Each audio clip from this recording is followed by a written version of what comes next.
Good afternoon, everybody. Thank you, Deputy Premier. Thank you, John. Well, we certainly do live in interesting times. My job is not to talk to you about all the government programs, and it's quite extraordinary the pace at which those things are moving. I really want to talk about the pure business strategy. I'm set up so I can see your questions, so please log your questions. We'll probably deal with them at the end.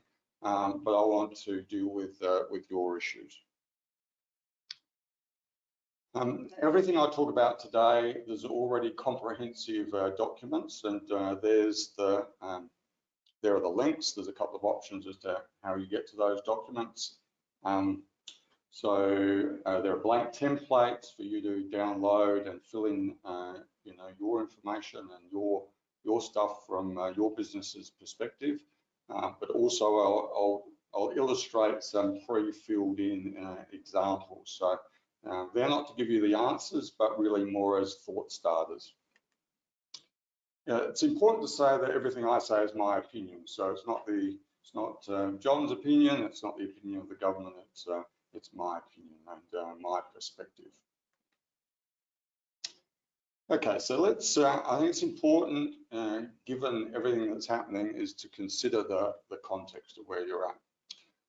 So perhaps the best sort of general paper I've found, and you'll get links to this in my material, is this paper, The Hammer and the Dance by Thomas.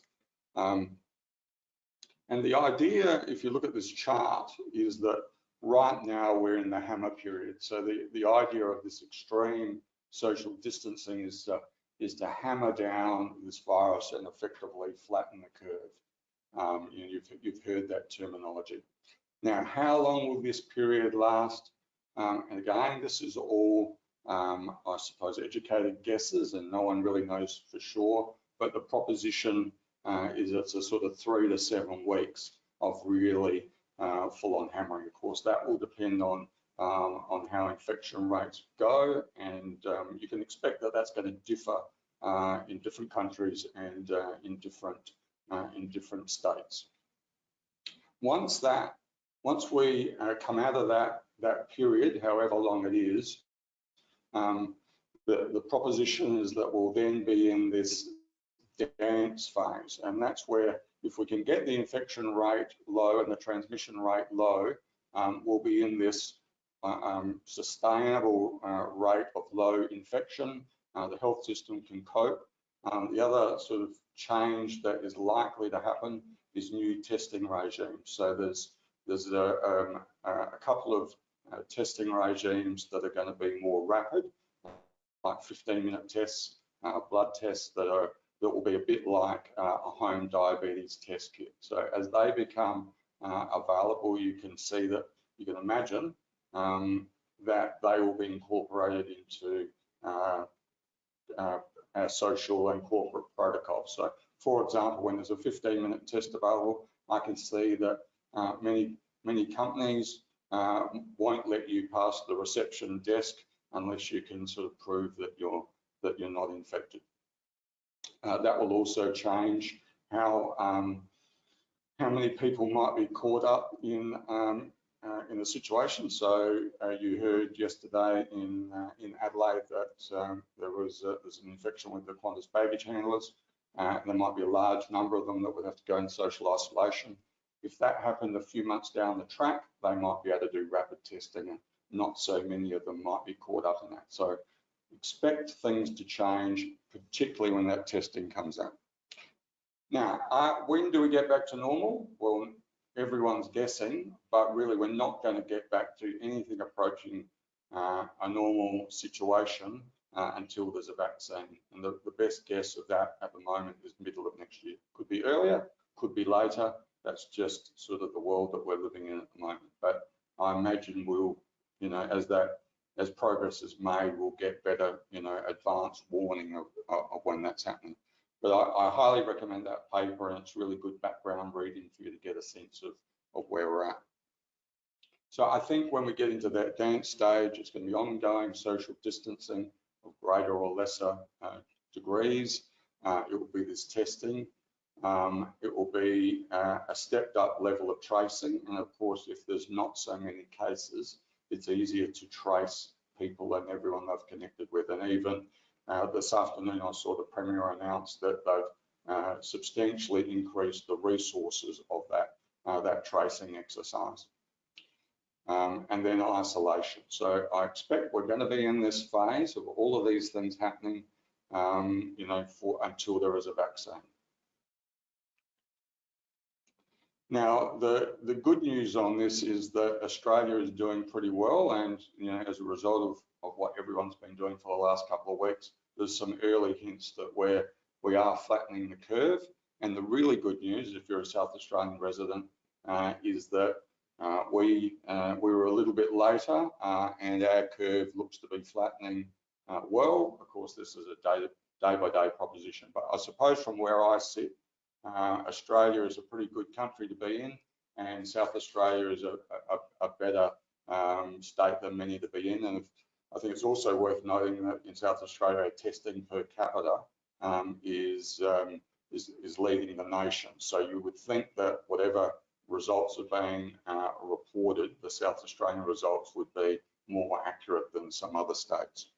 So I'm not sure where I would rather be. It's difficult circumstances, but I'm pretty happy that I'm in a safe state in a safe country. Okay, so just thinking through these likely pandemic stages and just thinking through what it's likely to mean, I've prepared this document, which again you can access, but just thinking, you know, in this next stage, which is probably, you know, going to go to mid or end of May at least, it's a survival stage. I imagine you've all been in this survival mode, assessing where you're at, making tough decisions, juggling cash, really trying to come to grips with where you are. And businesses have already started to rapidly retool. And I've got to say, I've been pretty impressed with what I've seen, and businesses rapidly sending people from home, you know, to work from home, Zoom meetings everywhere. You know, we're still learning. I did a Zoom strategy session the week before last. We had dogs barking and people coming and going, but the one after that was better, and I'm sure we're all going to rapidly get used to that. At the moment, one thing I really want to emphasize is staying close to your customers and understanding their changing needs, and that might trigger opportunity. But if you're not talking to your customers, if you're not really staying close to them, understanding where they're at, you know, that's a negative. So whatever you're doing now, just really stay in touch with your customers and try and assess where they're going and what their changing needs and wants are.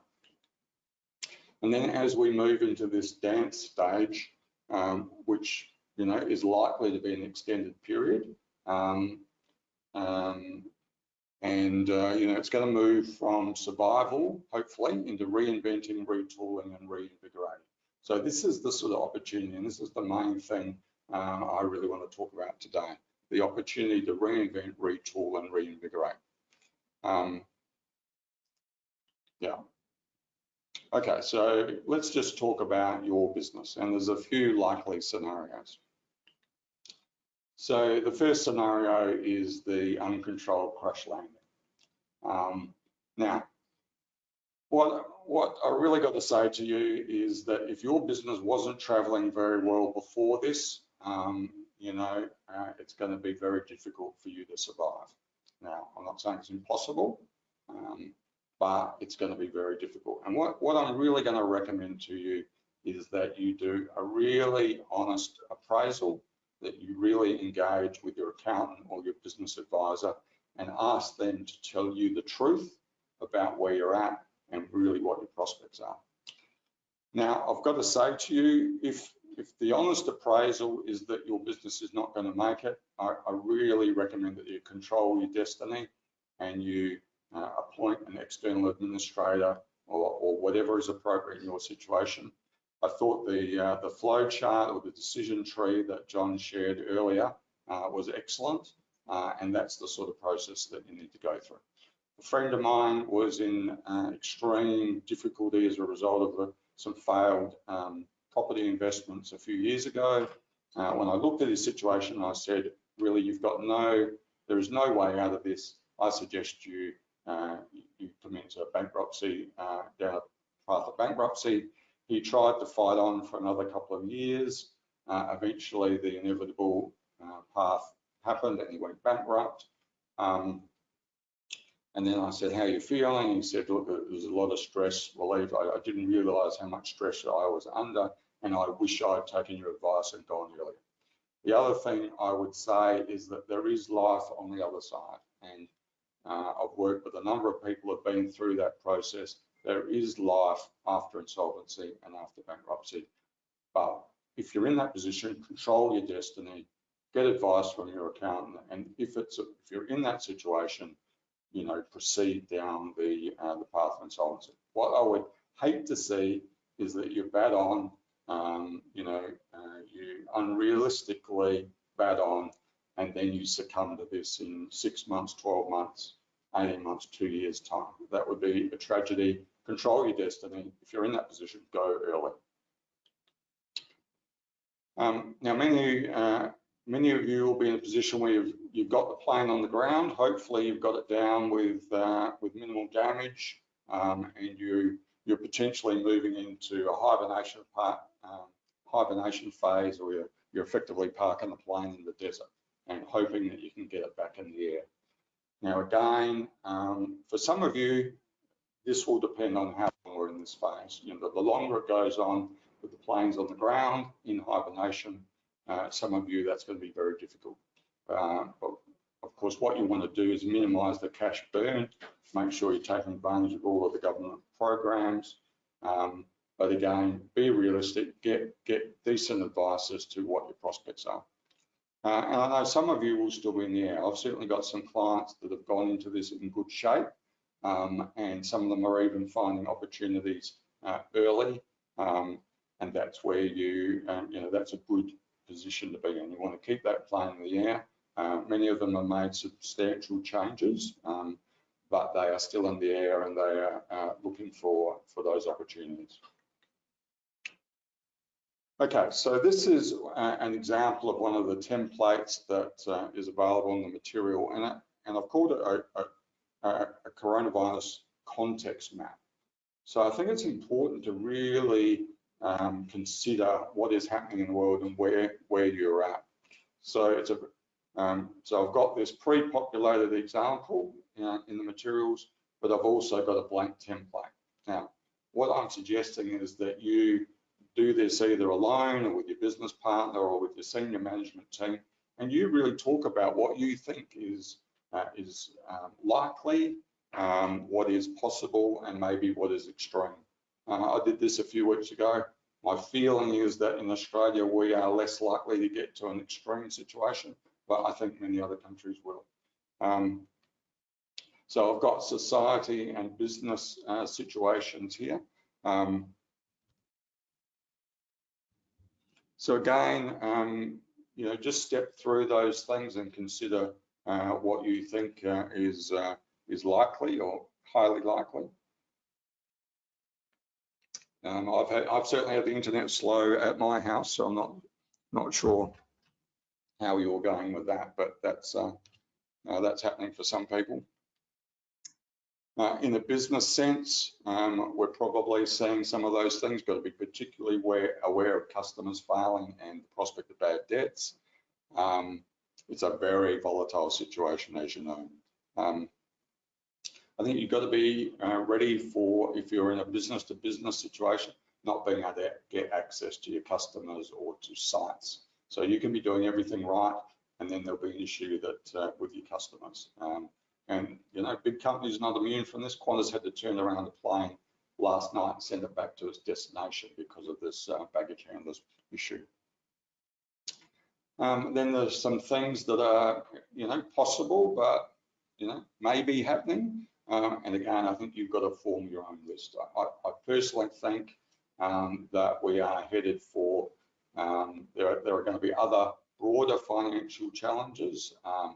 There could be the sort of things that we saw in the GFC where countries start defaulting on debt, or there are issues between banks trusting each other.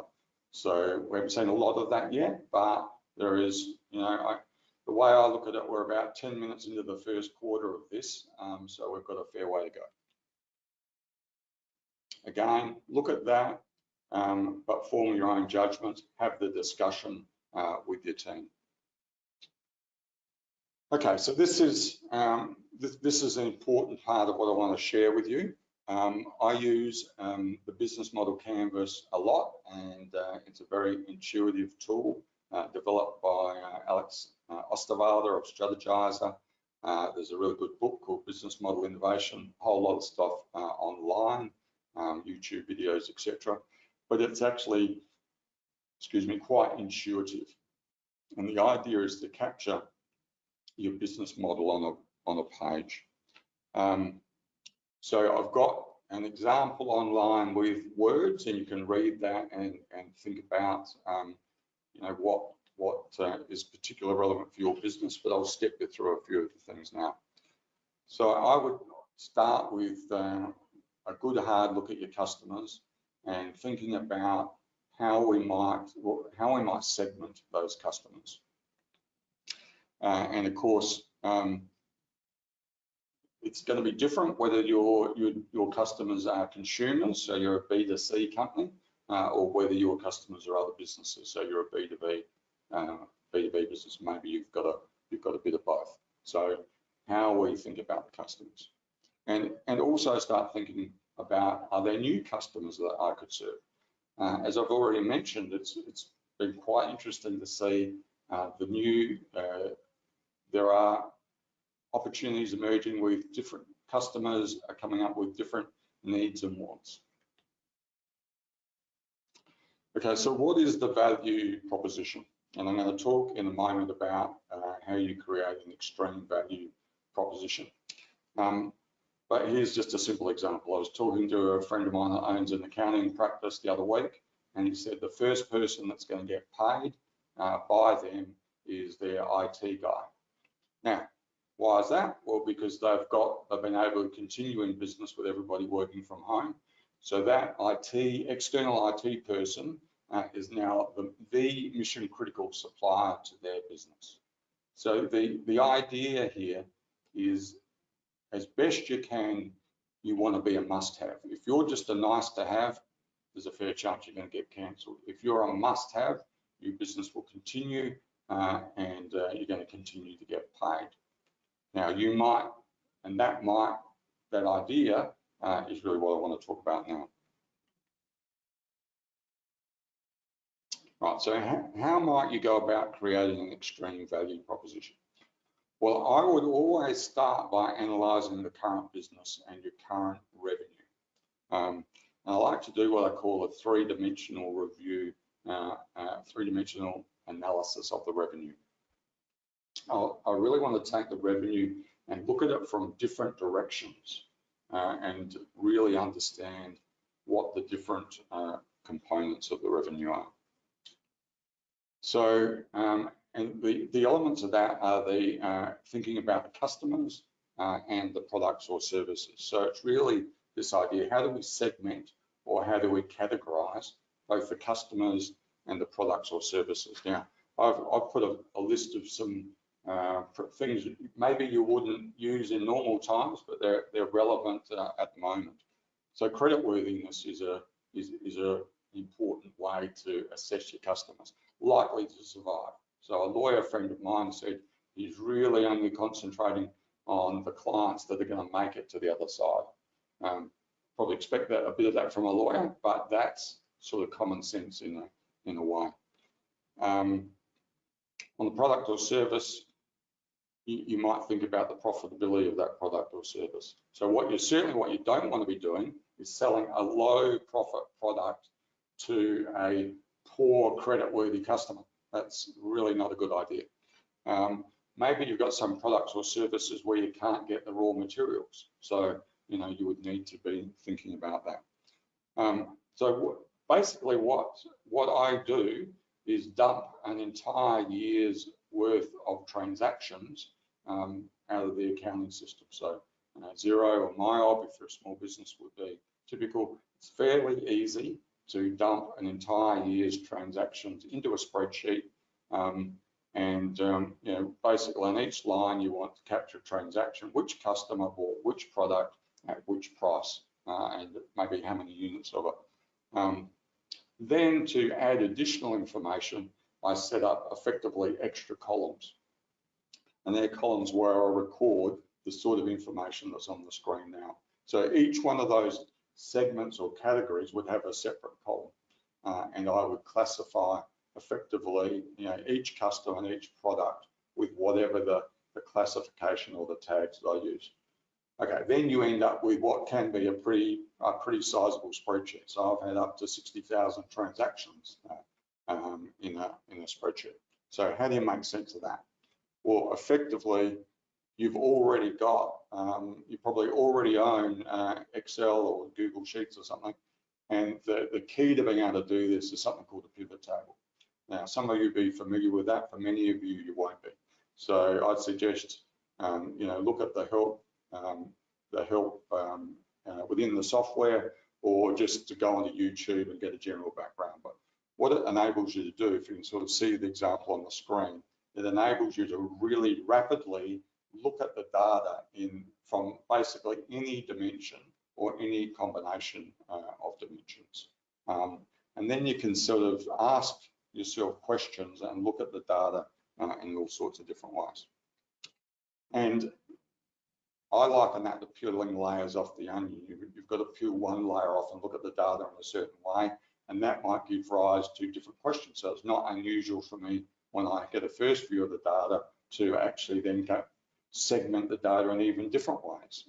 And there's basically no limit to how much detail you can put into it.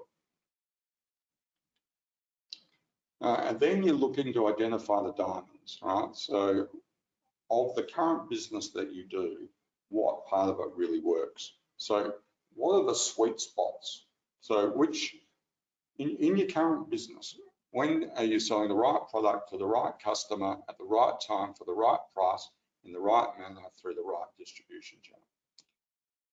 So we're looking for the part of your business that already works. And often innovation comes from the sort of unexpected success. Now, you might not have even noticed some of the patterns that already exist in your revenue. And what this exercise is all about is to discover that. So I've certainly been involved in situations, and one in particular, I think one of my favorite small business clients who's doing spectacularly well. When I first worked with him, there was half of the business that really wasn't very profitable, very difficult, and then the other half that I could see had real potential.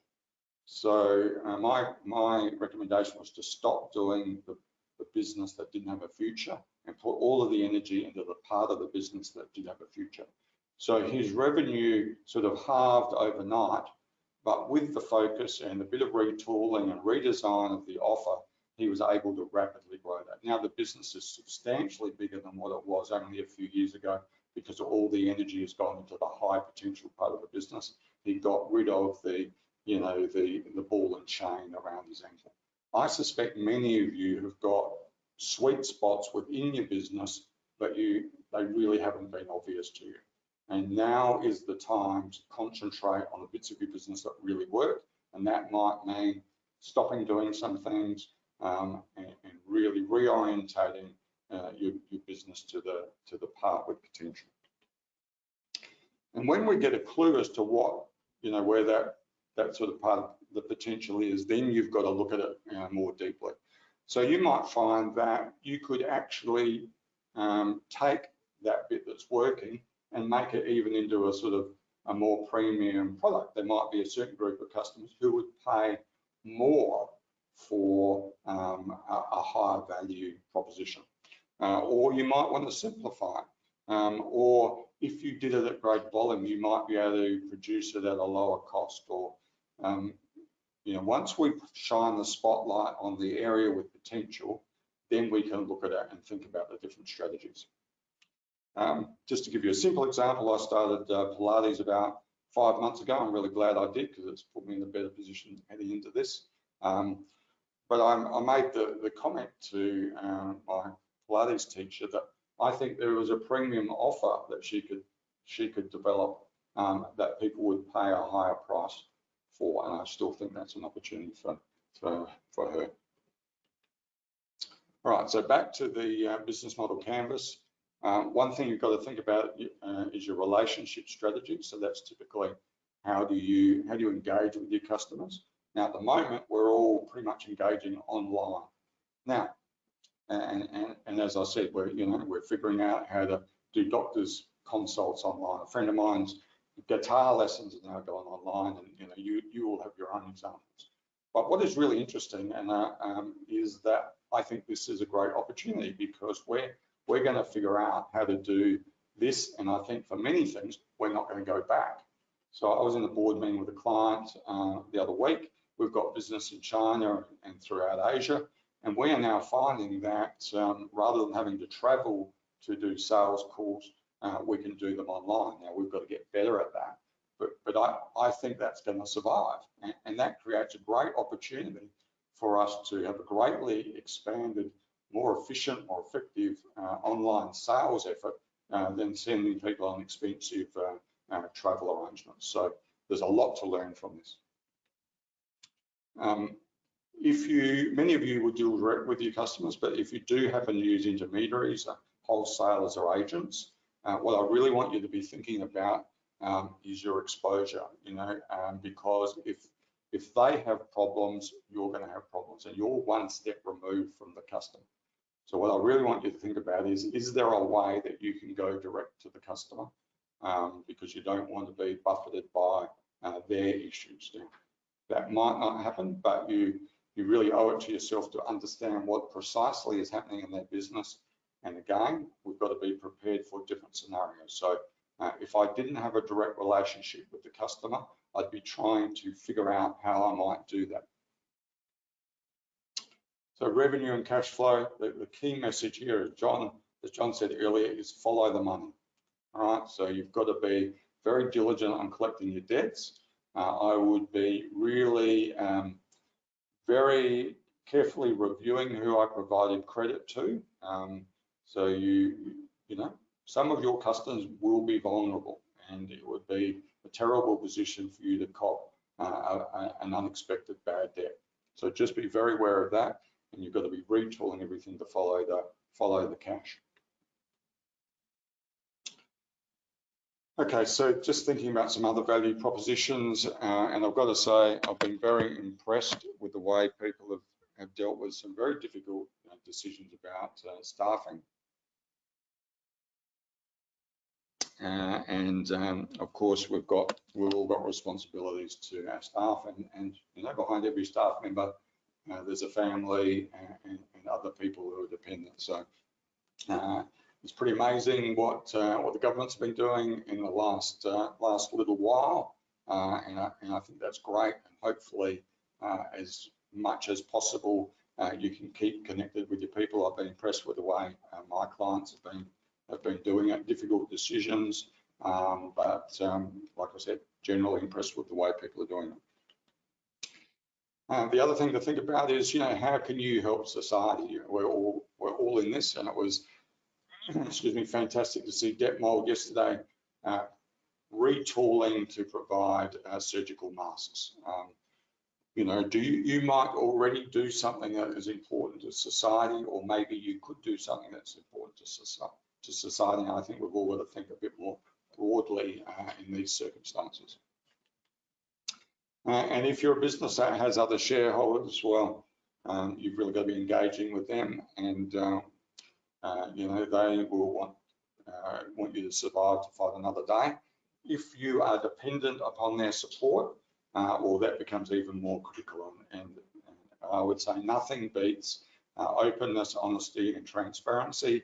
And I'm always amazed at what you can achieve if you look people in the eye and are honest. And if there's bad news, don't hide from it. Be direct. Just tell it like it is, because they might have to make some decisions as well. You don't know what their position is, but if you're open and honest, you're going to put yourself in the best position. And ultimately, we all want to be, if we can, be positioned to flourish on the other side of this. That's really the objective. Okay, so with all of your activities, what I'd be suggesting is that you really think about every little moving part in your business and think about what could go wrong. So particularly being impacted by, others, your supply chain, collaborators, customers. We've got to expect the unexpected at the moment. Another key thing is to think about the leadership team. So I tend to like groups of 3.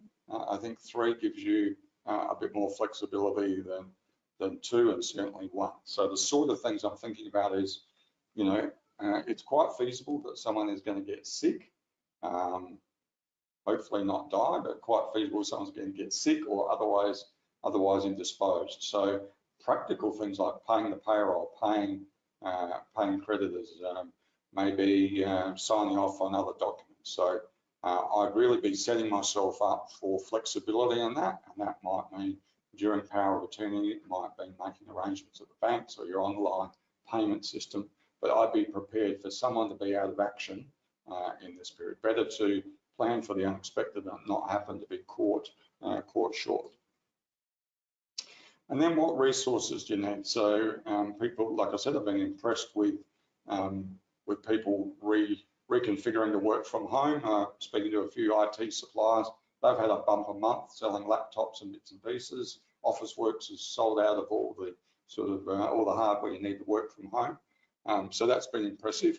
But what else do you need to consider in terms of resources? So if you are dealing with physical goods components, I'd be having a long, hard look at everything in my supply chain, and don't presume just because something's coming from the US, in fact the US is likely to be disrupted or somewhere safe, that might itself be impacted down the line from something from China. So you don't want, just because 95% of it is fine, you might not be able to complete a project because there's a 5% component that holds you up. If you can't complete, you can't hit a milestone, you might not be in a position to get paid. That's how serious it could be.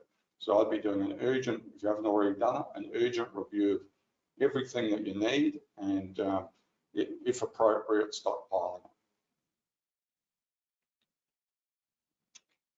And associated with that is thinking about your partners and your key suppliers. I'd be doing a list of all of them, and I'd be asking the question, what happened if they close today? What are my alternatives? And I'd be looking for an alternative supplier in the case of things going wrong. Again, better to be prepared now than to be caught short. And this could be, it would be horrible. You've done everything else right. You've done all the work, and then your business is vulnerable or fails because you get let down through something happening to supply. And remember, these supply chains can be long, and they're only as strong as the weakest link. So something might go wrong 3 steps down the chain. It rolls up like dominoes falling over, and your supplier can't help you because they've been let down 1 or 2 steps back in their supply chain. So again, expect the unexpected and plan ahead. And the flip side of cash in is cash out, and it's an old truism, but you don't go broke because you don't make a profit. You go broke because you can't pay the bills. So it's all about cash in and cash out, and you've got to be exceptionally careful at managing that. All right, so that's the business model canvas. The completed one is available for you online, but also a blank one. Now, my suggestion is don't necessarily just do one business model canvas. I'm going to talk in a minute about scenarios, but you might want to do a number of business model canvases looking at different situations. And like I said, if it makes sense to look at that bright spot or that sweet spot, it would make sense to do a business model canvas to redesign your business around that particular sweet spot.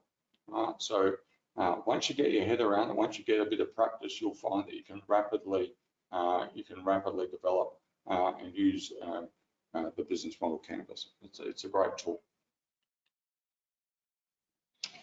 And then develop some scenario plans. We really don't know exactly where this is going. So again, there's a blank document available to you online, and this is something that, again, I suggest you do with your partner or with your executive management team. So I've done an example here of a typical sort of what I call a business restaurant. Now, I think if you look at those scenarios, they're reasonably predictable. You're going to have some fairly predictable scenarios, but you might also want to contemplate some really wacky ideas because we don't know where this is going. And the whole idea of scenario planning really is similar to what the military might use before a battle. You don't know what situations are going to unfold. You don't know how the enemy is going to react. So you need to prepare for different scenarios. Now, if you've thought through what you do if that scenario unfolds, if that then starts to unfold, you've already done the thinking. So I highly recommend it. So in this case, looking at this restaurant example, at the moment, it's takeaway and delivery only. So what does that mean? It means skeleton crew, it means a different menu, it might mean different delivery arrangements. You know, there are various actions to take. We could get a scenario where there's a total shutdown. What would that mean? If the government said you've got to totally shut down, what action would you take? Just thinking down the track, it's a reasonable proposition to imagine that outdoor dining with appropriate social distancing might come back before indoor dining. So what would you do if that happens? When indoor dining comes back, and who knows, it might come back at the same time, but you can imagine that there will need to be greater social distancing. So if your restaurant seated 100 people, in normal times, maybe you're only going to be able to seat 30 or 50. How would you handle that if that unfolded? And think about the early warning signs. The early warning signs of these things coming back would be that the infection rate is under control. Perhaps we've got the new 15-minute tests available, and generally the government is starting to come back with some positive messages. So there'll be some signs that we're on the way towards that. And then, ultimately it's no restriction and we're back to normal. What does that mean? Now, obviously the scenarios for your business are going to be very different. You might not need 5, maybe 3 is appropriate, or maybe you have 20. It really depends on your situation and the complexity in your business. But it's a really powerful exercise and it gets you thinking and gets you prepared for what might unfold down the track. Now, it's important not to, I know many of you will be in a very anxious state and there's doom and gloom. What can help us is to think about what are the opportunities down the track, and that's certainly where I've been putting a lot of my time, and I've been really dealing with my clients and thinking about, what's it going to look like on the other side? How do we get ready? So here's a few things I think that are, you could say are likely. Not certainties, but highly likely. So I think we could say that dumb globalization is over. I'm not sure about you, but I was staggered to find out that a huge proportion of the components of our pharmaceuticals, our everyday drugs, are made in China. What could possibly go wrong? So I think this idea is just get it made at the cheapest price, doesn't matter where. I think that's going to be over, and we're going to be both organisations and governments are going to be looking at things with totally different lens, because we never want to be in a position where our economy can be shut down because a single supplier or a single country gets into strife. Competitors will fail, so that's going to create opportunity. I believe risk will be repriced, and one thing I'm thinking about, if the risk of loan defaults is increasing, which I think it would be, how can interest rates be going lower? So I think there's a whole lot of things that are going to need to be rethought. But everyone will be very conscious of risk, and risk will need to be priced. This is a personal favourite of mine.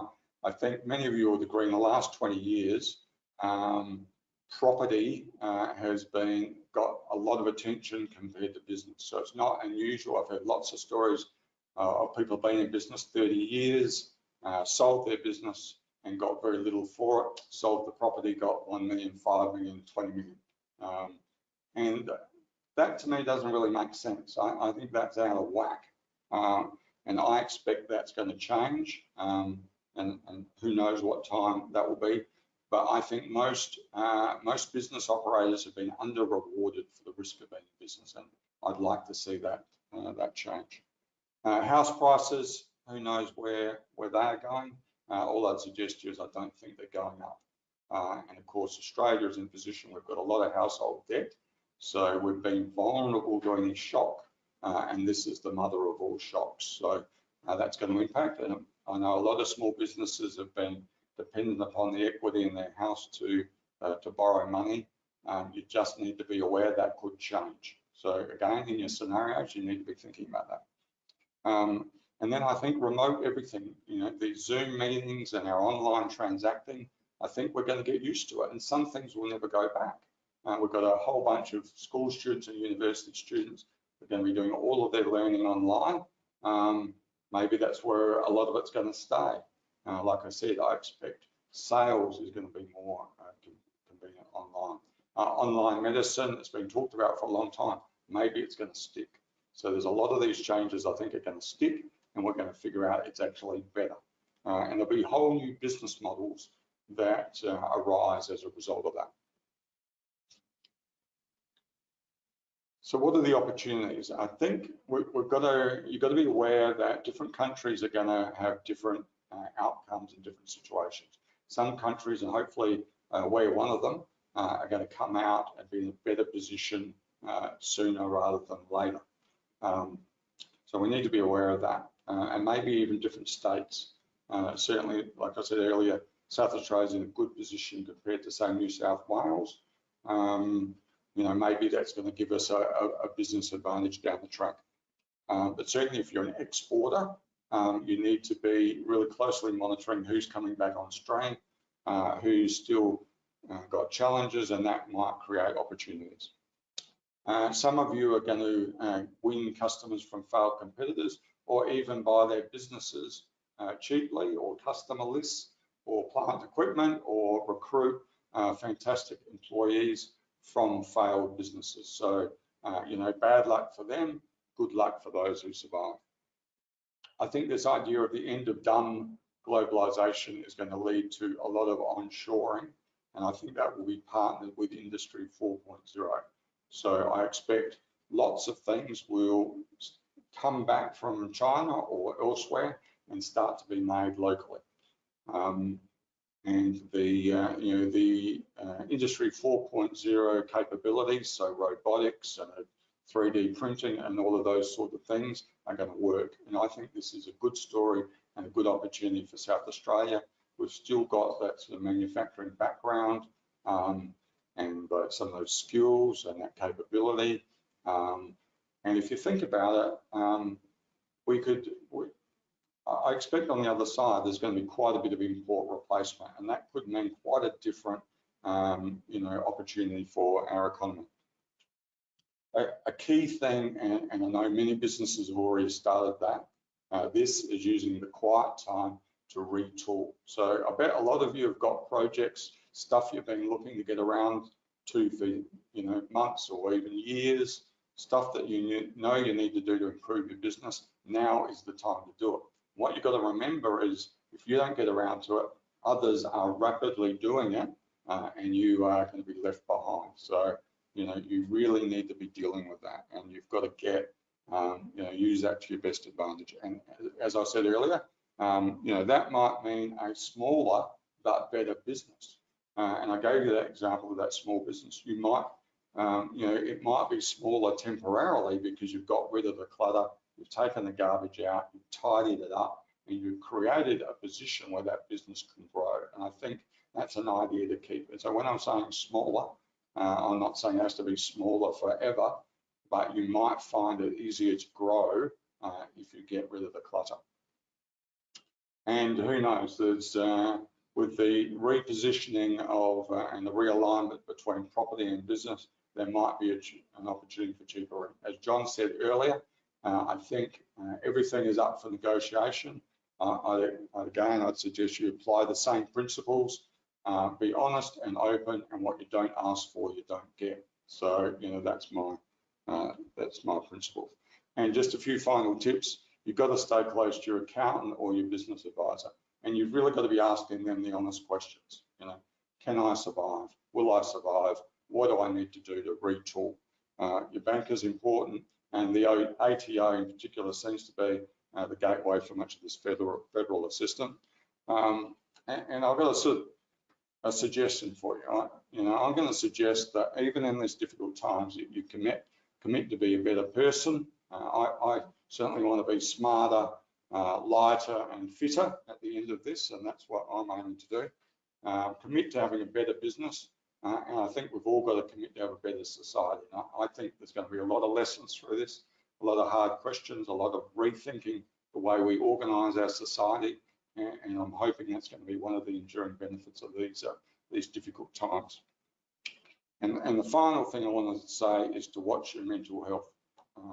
These are unprecedented levels of stress, and if you're okay, think about your business partners, your employees, family members, and your mates. A particular shout out for the blokes, right? So running a small business can be a lonely exercise at the best of times. I think women are generally better at socialising and sharing their issues and communicating. Blokes not so good. So blokes, find yourself a buddy, and you know, be open and honest. I'm part of a group of guys that get together, you know, every Sunday for coffee. Might be difficult in the next little while, but you know, we've helped each other through divorces and deaths of parents and business challenges, and we've worked well together. So my suggestion is get a buddy.